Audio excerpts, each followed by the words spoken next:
If you look at the list of Bloomberg's billionaires, you'll see a lot of billionaires on that list that own stocks or own companies that pay a dividend.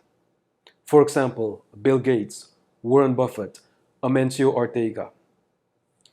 Everybody knows Bill Gates from Microsoft. He used to be the CEO of Microsoft.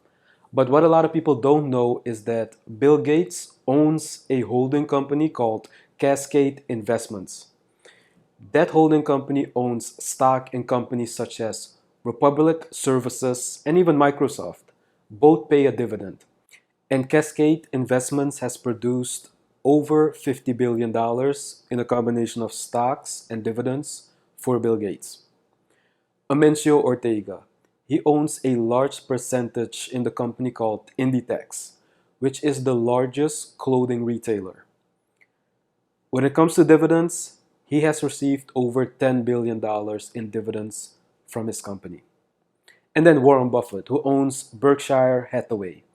In Berkshire Hathaway, he owns stocks in companies such as Coca-Cola, Procter & Gamble, Johnson & Johnson, Costco, all these companies that also pay a healthy dividend. Now, everyday investors like you and myself, we don't have millions or even billions to invest in the stock market. But dividend paying stocks do open up the doors for us to build our wealth. Let's start with the basics. Let's look at what a dividend actually is. A dividend is nothing more than cold hard cash that hits your brokerage account as a shareholder from a company that you invested in. Now, not all companies pay a dividend, but for the companies that do pay a dividend, and especially the companies in the US that do pay a dividend, they usually pay a dividend on a quarterly basis. One thing that I always pay attention to when I'm looking at dividend paying stocks is that these particular stocks that I want to buy need to be able to grow their dividend faster than inflation. Inflation, of course, is the rise in prices for goods or services over time. So for example, let's say you go to your local grocery store and you want to buy a bag of potato chips. It might be $2.50 today. Come back a year later and it's selling for $2.75. Or let's say you want to buy a Coke and it's selling for $2. Come back 6 months from now and it's going to be $2.10. So inflation causes your money to be worth less over time. Your money actually loses value. Inflation on average is 3 to 4% each year. So let's say you had $50,000 saved back in 1999.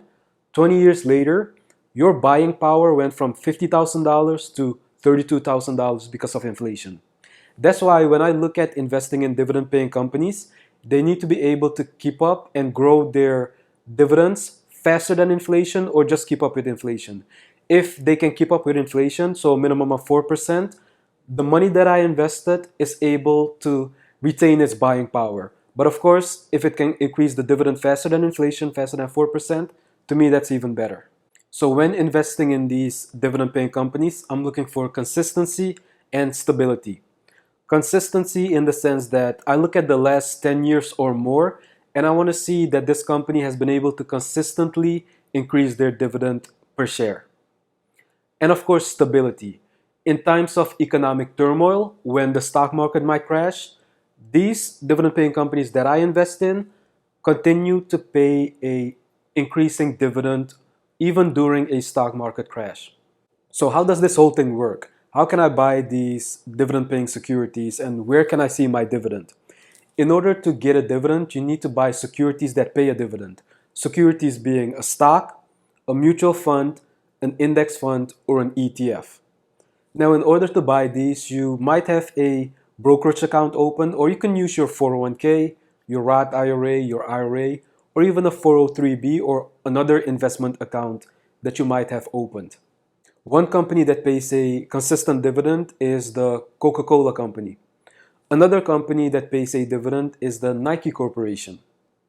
An index fund or an ETF that pays a dividend is the S&P 500 from Vanguard, index fund and ETF.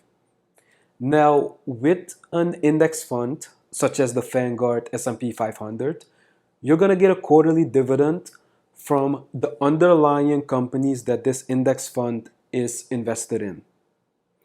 This quarterly dividend gets automatically reinvested into buying more shares or even fractional shares in that S&P 500 Vanguard index fund. But if you own individual stocks, for example, the Coke stock and the Nike stock, you have the option of either reinvesting those dividends or having that dividend deposited in your brokerage account.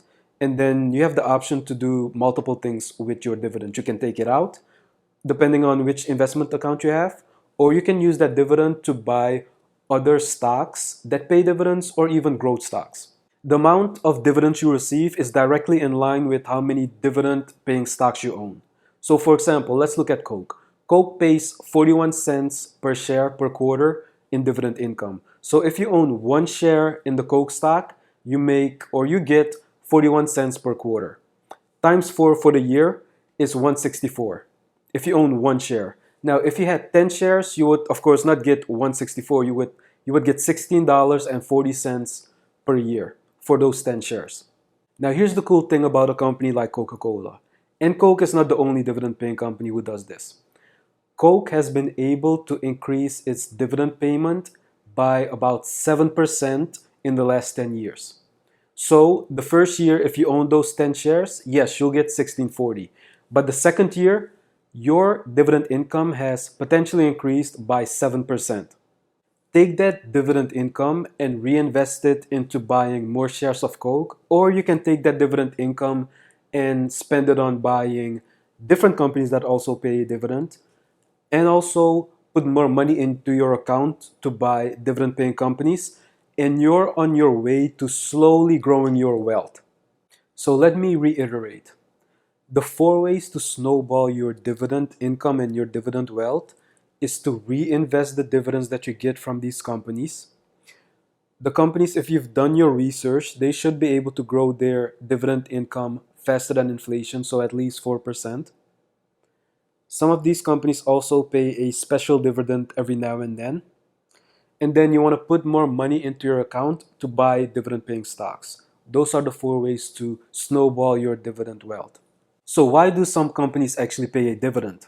Well, a dividend is like an appreciation to the shareholders for actually believing and investing in the company. Whenever a company goes through an IPO, they go to the IPO, initial public offering, because they wanted to generate enough capital in order to expand their business practices. And the investors that believed in the company get their repayment in the form of a dividend. Another reason also is that people that actually work at the company, upper management, even CEOs, they might also own stock within that company.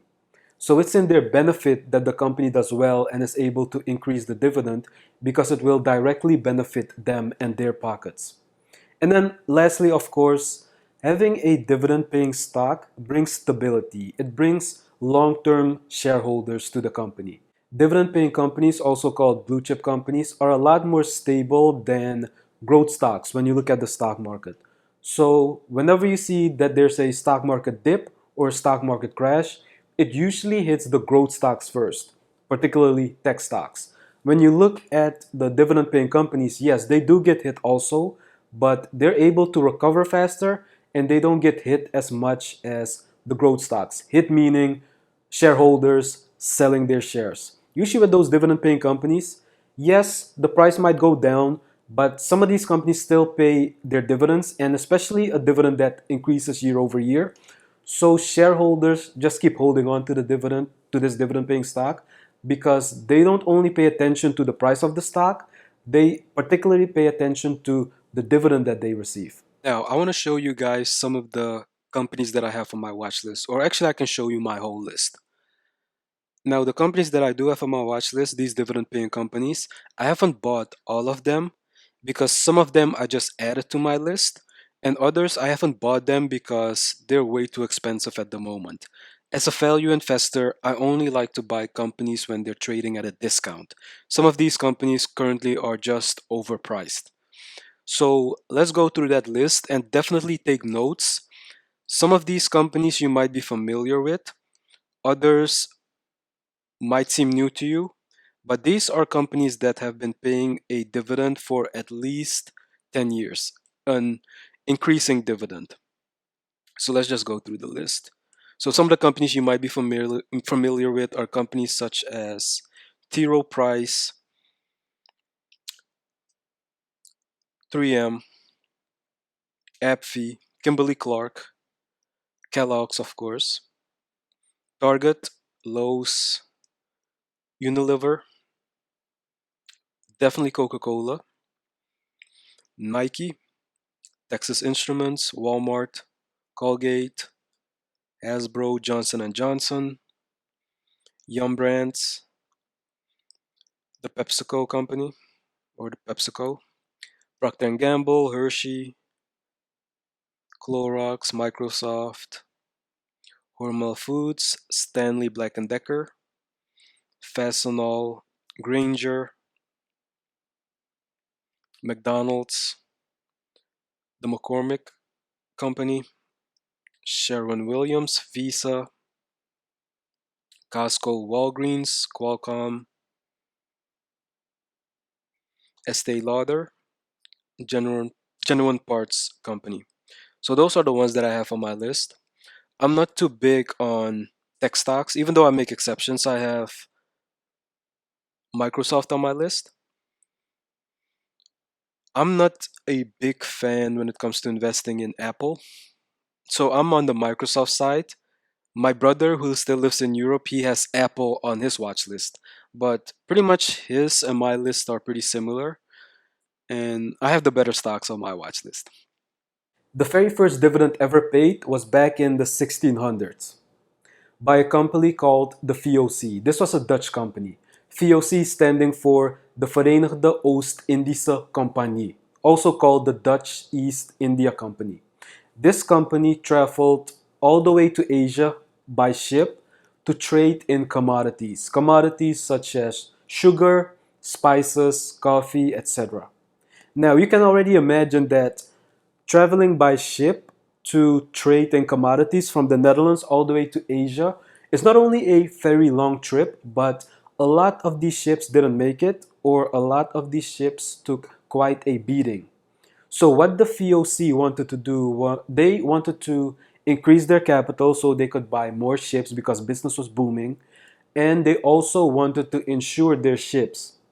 So what they ended up doing was selling shares within the company or in the company to Dutch citizens. And the Dutch citizens who invested in the company, in return for investing in the company and believing in the company, they received their first dividend. So I have an interesting story about the VOC. My brother and myself, we went to the Westvries Archief in Horen, the Netherlands, because we heard that they had the very first stock certificate ever in existence, which was also from the VOC. And we were nearby, and this happened on a Thursday morning. So I told my brother, let's just go, let's just check it out. The very first stock certificate, how awesome could that be? So we arrived there and we talked to one of the guys that works there, and we requested to see the stock certificate, and he looked at us funny like, why do you guys want to see it? Now, you and I know why he did that. But what ended up happening was he didn't bring out the original, and this is like I said, a public place. He didn't bring out the original, he brought out a copy.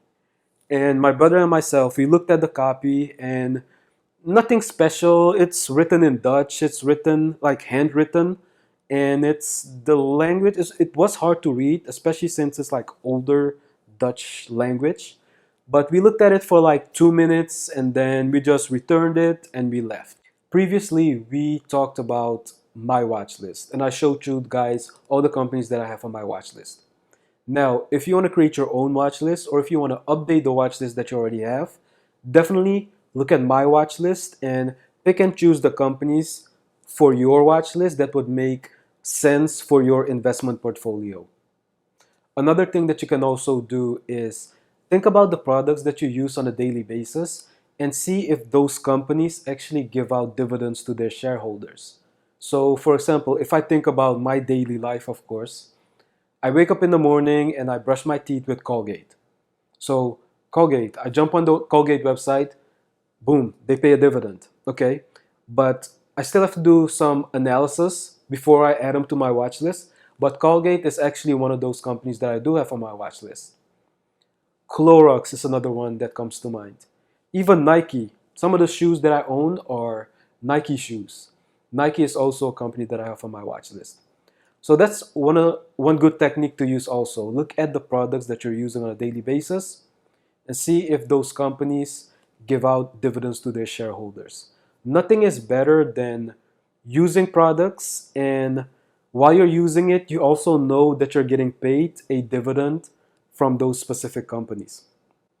Another technique you can also use is look at buying stocks on the list of dividend achievers, dividend aristocrats, dividend champions, or dogs of the Dow.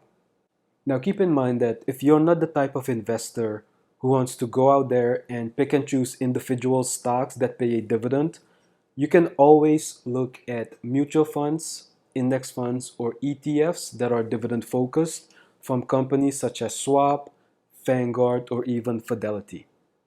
Dividend investing has definitely changed the way I look at investing. It pretty much has changed my investing style. I used to be a passive investor, so I would invest in index funds. I've never invested in a mutual fund. But once I taught myself how to analyze companies using fundamental analysis, and then when I learned about dividend investing, it changed my investing style. Nowadays, I also use some technical analysis, some day trading techniques, like right before I'm ready to buy a specific stock. But yes, definitely dividend investing has changed the way I look at building wealth. So let me know if you guys like this topic, and I'll catch you guys in the next one.